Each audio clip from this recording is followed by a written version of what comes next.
Hola, ¿qué tal? Mi nombre es Moisés Hernández Villegas y ahora les vengo a presentar el tema de la química en el manejo de la producción. Como primer subtema tenemos nosotros la deshidratación del petróleo. La deshidratación de crudos es el proceso mediante el cual se separa el agua asociada con el crudo, ya bien sea en forma emulsionada o libre, hasta lograr reducir su contenido a un porcentaje previamente especificado, que generalmente es inferior o igual al 1% de agua. Eh, una parte del agua producida por un peso petrolero se le conoce como agua libre y se separa fácilmente del crudo por acción de la gravedad, tan pronto como la velocidad de los fluidos es suficientemente baja. La otra parte de esta agua está íntimamente combinada con el crudo en forma de una emulsión de gotas de agua dispersas en el aceite, la cual se llama emulsión agua-aceite, WO, water oil, por sus siglas en inglés, como se muestra en la siguiente imagen. ¿Dónde y cómo se producen estas emulsiones? El agua y el aceite son especialmente immiscibles, por lo tanto, estos dos líquidos coexisten como dos líquidos distintos. La frase aceite y agua no se mezclan expresa la mutua insolubilidad de muchos hidrocarburos líquidos con el agua.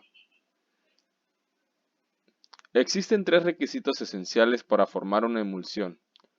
Dos líquidos inmiscibles, como el agua y el aceite. Se tiene que tener también suficiente agitación para dispersar uno de los líquidos en pequeñas gotas como al otro, debido a que estos, al ser líquidos inmiscibles, al no haber agitación, se separan en sus fases. Y un agente emulsionante para estabilizar las gotas dispersas en la fase continua. En los pozos que se producen por levantamiento de gas lift, la emulsionación es causada principalmente en dos lugares. En el punto en donde el gas lift es introducido en la cabeza del pozo cuando se utiliza un proceso intermitente, la emulsión generalmente es creada en la cabeza del pozo o en el equipo de la superficie para el proceso continuo. La mayor parte de la emulsión es formada en el fondo del pozo, en el punto de inyección del gas. ¿Cuáles son estos agentes emulsionantes? Los agentes emulsionantes son numerosos y pueden ser clasificados de la siguiente forma.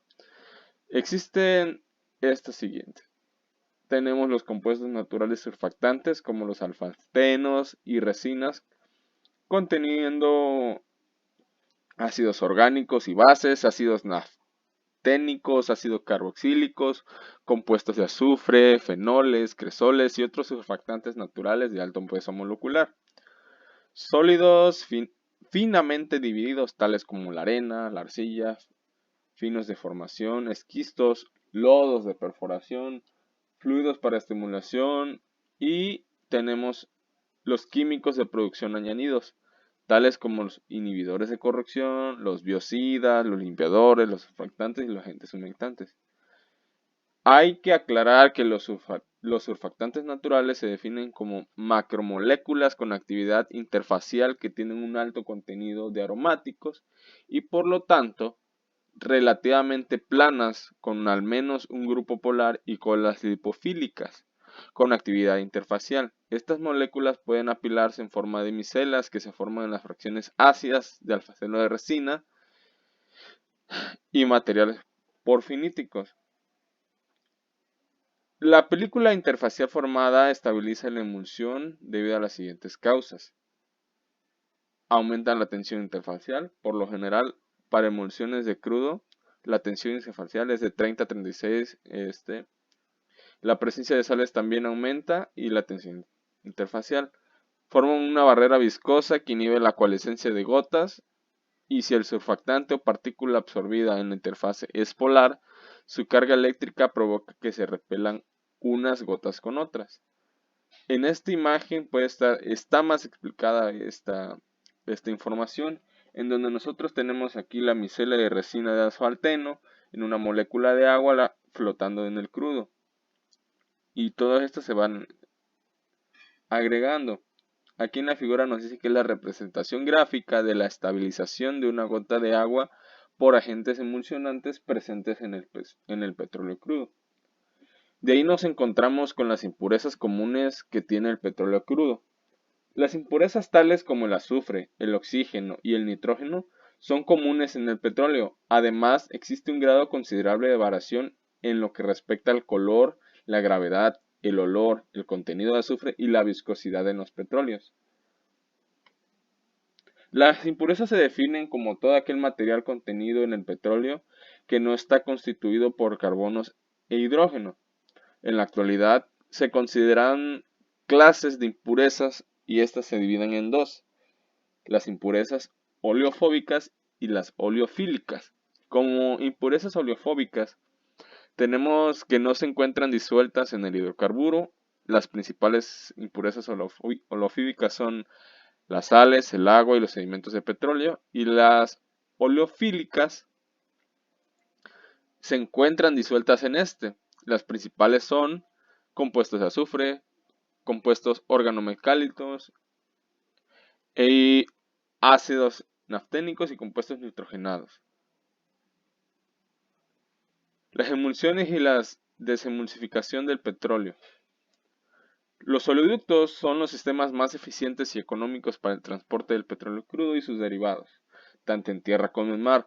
Sin embargo, el trasiego de crudo pesado y extrapesado se torna engorroso debido a su poca movilidad y como consecuencia de su elevada viscosidad.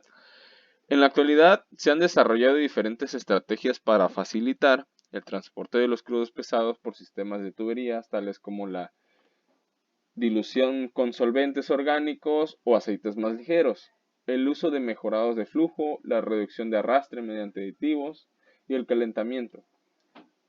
Otra tecnología que permite mejorar la fluidez del petróleo es la elaboración de una mezcla con fluidos de menor viscosidad y costo, como el agua. La dificultad de esta tecnología radica en que el agua y el petróleo son sustancias químicamente invisibles, por lo que esta mezcla origina una emulsión. Y si la fase orgánica está dispersa en el agua, se denominan emulsiones oil-water. En caso contrario, se denominan emulsiones water-oil.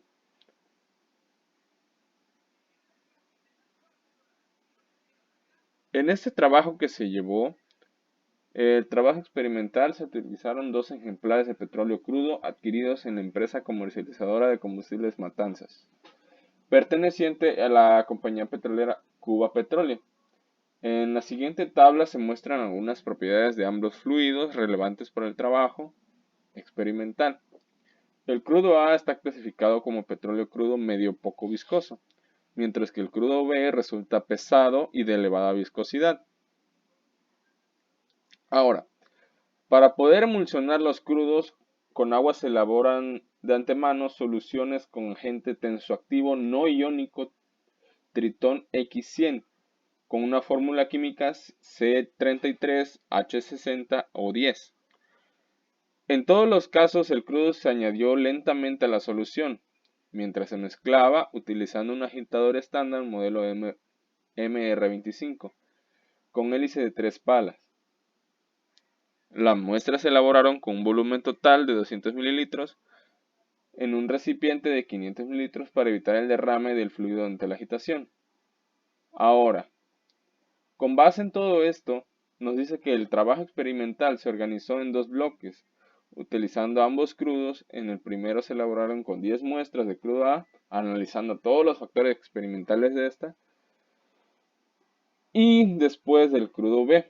Ahora, en la tabla A nos tenemos el diseño del experimento del crudo A, y en la tabla B tenemos el diseño del experimento del crudo B.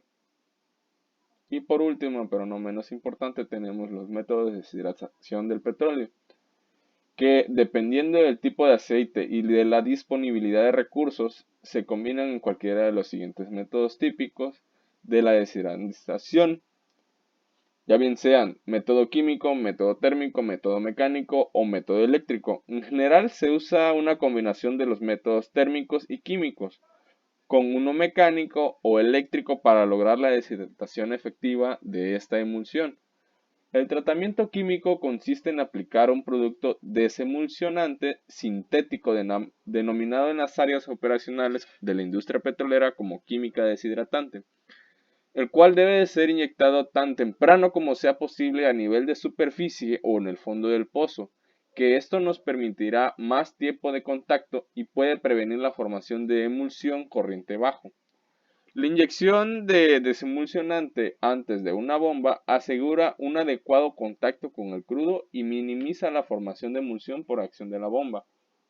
El tratamiento por calentamiento consiste en el calentamiento del crudo mediante equipos de intercambio de calor, tales como calentadores de crudo y hornos. Y para el tratamiento eléctrico se utilizan equipos denominados deshidratadores electrostáticos y consiste en aplicar un campo eléctrico para acelerar el proceso de acercamiento de las gotas de fase dispersa.